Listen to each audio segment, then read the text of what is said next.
Bueno, en este video vamos a hablar sobre la propiedad distributiva.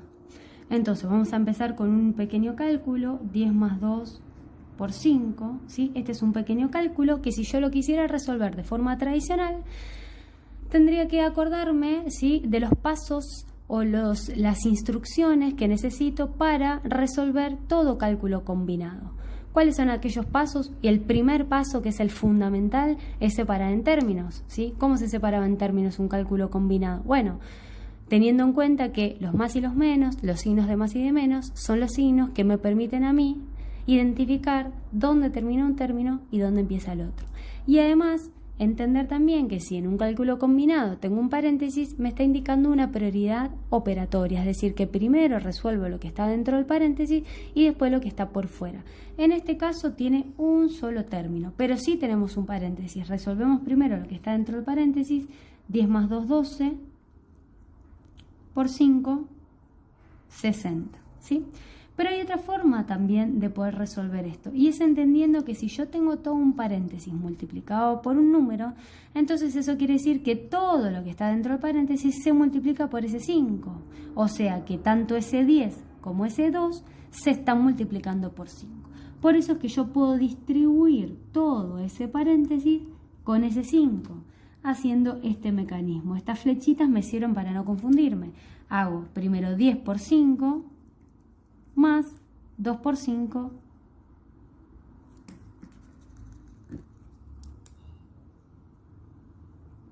tengo otro cálculo combinado, el cual separo en términos, resuelvo cada término en forma independiente, lo último que hago es la suma, 10 por 5, 50, más 2 por 5, que es 10, llego al resultado 60, que es igual al que habíamos encontrado recién con el procedimiento o el mecanismo tradicional.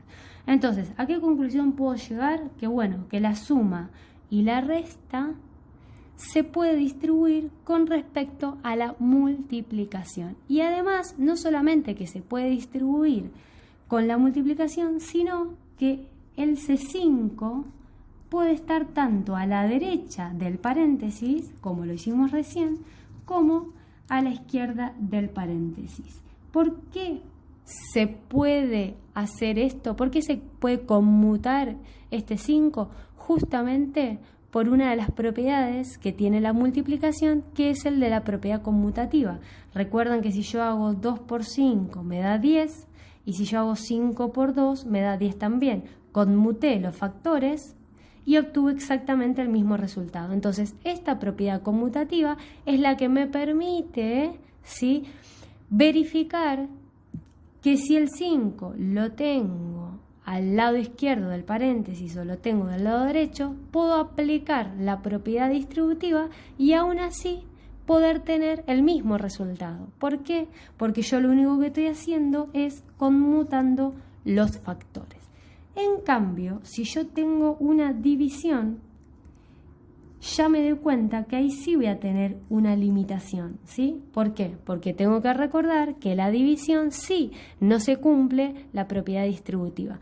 Perdón, no se cumple la propiedad conmutativa. No es lo mismo hacer 10 dividido 2 que hacer 2 dividido 10. No hace falta ni hacer la cuenta, que ya sabemos que el resultado va a ser diferente. Entonces, si yo tengo un paréntesis y el número natural actúa como divisor, sí voy a poder hacer la propiedad distributiva de izquierda a derecha. 25 dividido 5 y 5 dividido 5. Lo escribo, 25 dividido 5 más 5 dividido 5, separo en términos, resuelvo cada término, 25 dividido 5 más 1, resultado final 6.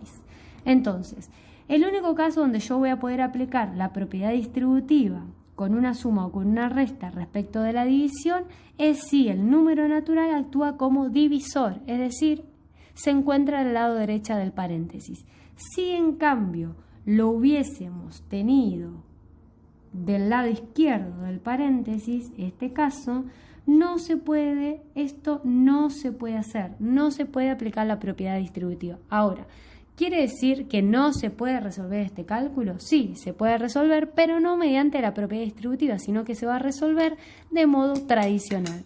Se resolverá primero el paréntesis y después se hará 5 dividido el resultado de ese paréntesis, que ya queda claro que me va a dar un número decimal.